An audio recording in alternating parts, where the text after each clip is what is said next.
Pendulum turns are probably the most advanced technique used in rally driving. They are essentially the culmination of all the techniques we have described in these guides.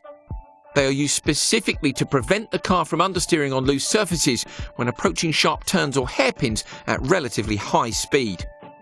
The technique works by using the momentum of the rear of the car swinging from one direction to the other. It must be timed correctly so that the final weight shift happens at the turning point for a corner.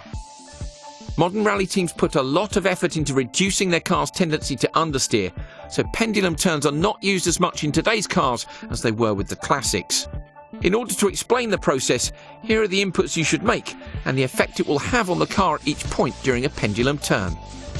In this example, the car is travelling at high speed on a straight piece of gravel road and has to make a 90-degree turn. As you arrive at the braking point, you get hard on the brakes to slow the car down and shift the weight of the car forward. With increased grip on the front wheels, flick the steering wheel in the opposite direction of the corner.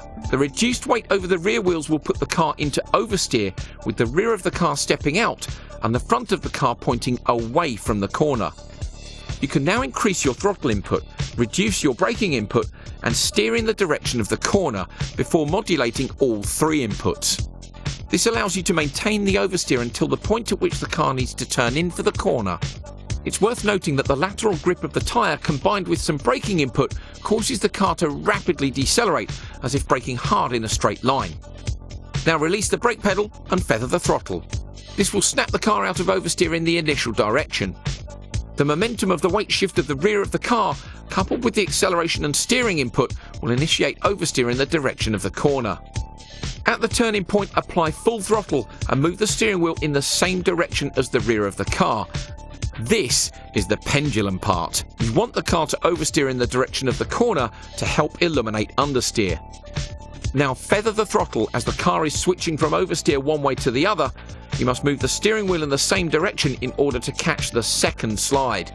You will now have oversteer through the corner. Keep feathering the throttle and control the oversteer with opposite lock.